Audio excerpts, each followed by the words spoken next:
Hello everybody, this is Terry Jeanette with a Tapping Flamingo, and today we're going to make some jewelry with some fun things I got from my friends at BeeBeeCraft. So the other day on my other channel called Be Creative with Terry Jeanette, I made this hair ornament. It has a little bobby pin in it and you just put it in your hair. Isn't it fun?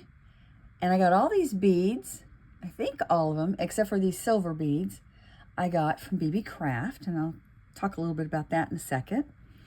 And then I did another video that's on this channel showing how to make these earrings. And today I would like to make a necklace. So I'm going to use this wax cording. It's a 1mm wax cording, and it's called Baby Mint. And I'm going to need 30 inches of this. I'm making an adjustable necklace, and I'm using these really pretty yellow beads. They're just glass beads. And then I'm using some green crystals, 6mm. The yellow beads are also 6mm. And then some howlite, also 6mm. Aren't these pretty? And these turtle beads, I think they called them fuel injection look. I'm not really for sure what that means. And I think I tried to look it up and I couldn't find anything. If you know what that means, let me know. I'm thinking it's like maybe you were working on a car and a bunch of oil splattered all over the place, and that's the effect it got. Of course, with these, we're talking white and green and yellow. And then I'm using these beads that a friend of mine gave me. They're just little silver spacer beads. Now, I will leave a link to BeeBeeCraft and a coupon code down in the description box below. And I will have a link to these turtles and these howlite beads and some other beads down in the description box below too. So I already cut 30 inches of the wax cording, and I went ahead and strung my beads. Oh, there was something else I was going to show you that I'm using. Well, I can just show you here. I'm using these hibiscus beads. Aren't they pretty?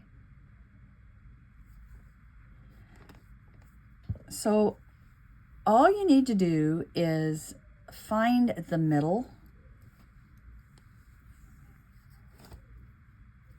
and then make sure your beads are centered.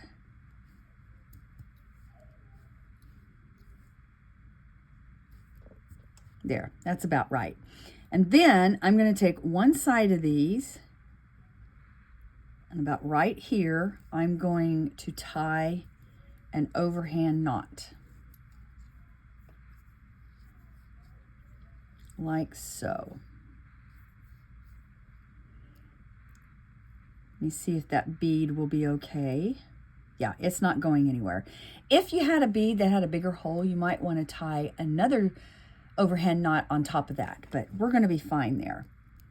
So then on this side, and we don't want it too tight, because if you get it too tight, the beads are going to kind of do this. So you want a little bit of give,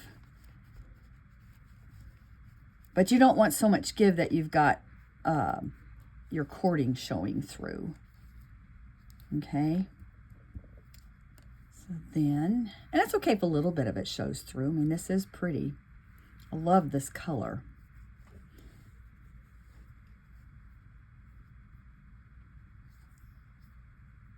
You just tie another overhand knot and slip it down right next to the bead. And if you want, you can use a pin to feed it down close to the bead.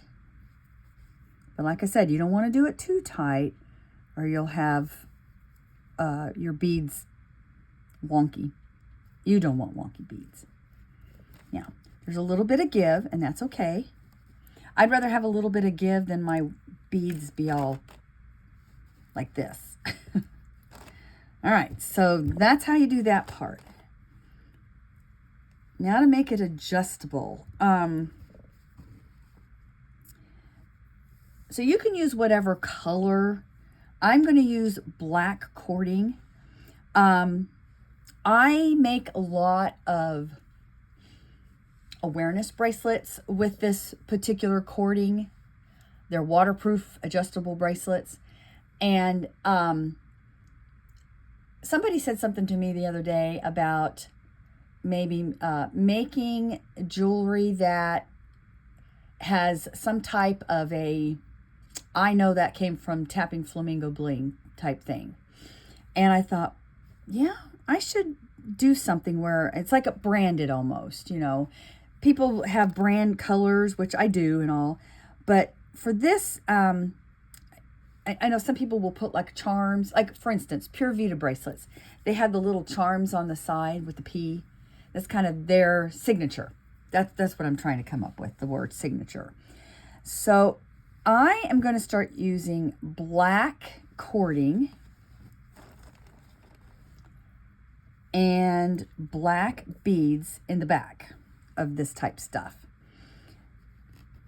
You're really not going to see it unless you have really short hair and you see it hanging from the back, which actually probably will look pretty cool.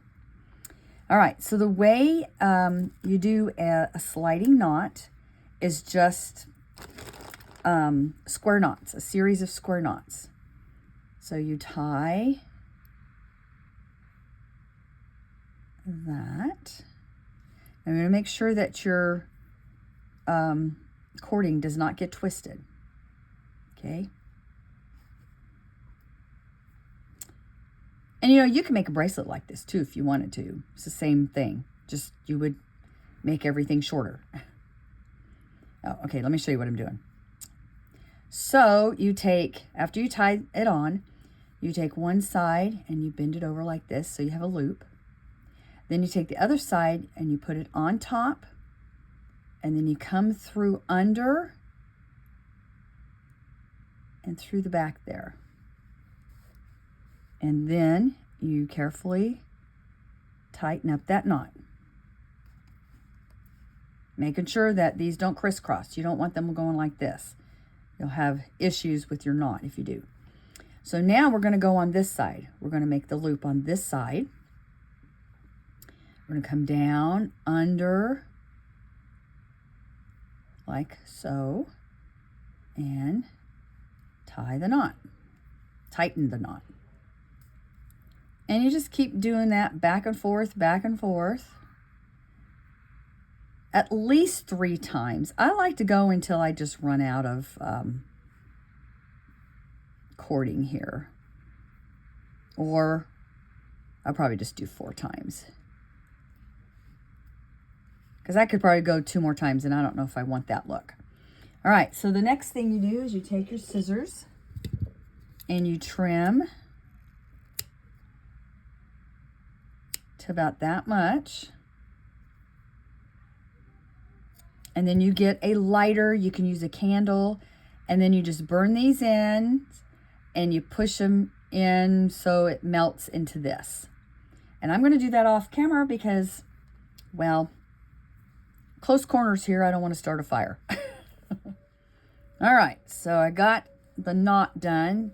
And once I do that, I kind of slide it up and down a little bit just to make sure that it doesn't melt everything together. All right, so now for the ends here. You can just tie a knot if you want, but I'm going to put these beads on just for a little added extra oomph.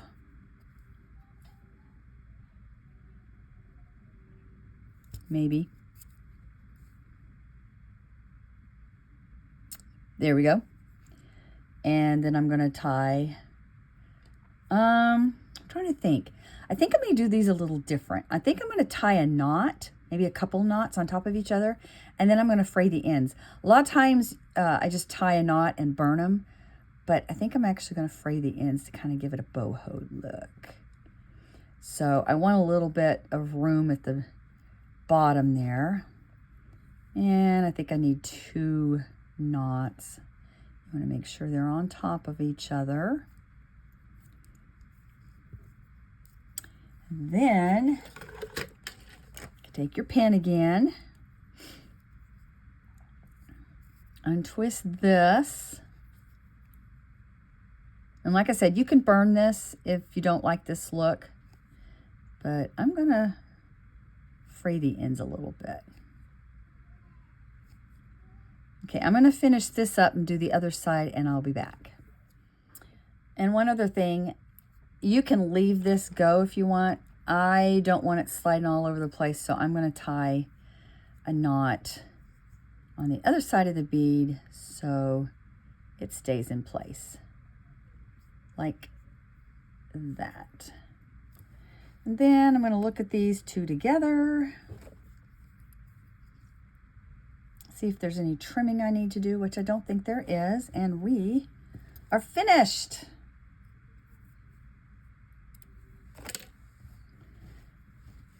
So we have an adjustable necklace, where these are really fun because you can actually wear them like as a choker, or you can wear them like in the middle of your chest, depending on how low cut your particular shirt or blouse is. You could wear it where it's centered there. You could wear it long. Maybe you have a button-down shirt and you want to wear it under the collar and wear it longer. You could do that, or you can even wear it longer. I personally like to wear them roughly it's about 17 inches. But we have this, we have these earrings, and then we have this, which actually would make a fun bracelet. Should I make a bracelet?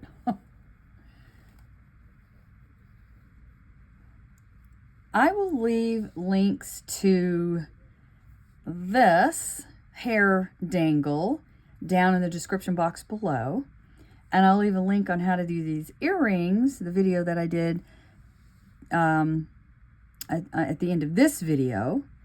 And thanks for joining me, and thank you, BeeBeeCraft, for sharing these beautiful beads with me. I have enjoyed them quite a bit. Y'all have a great day. This is Terry Jeanette with Tapping Flamingo signing out for now. Bye-bye.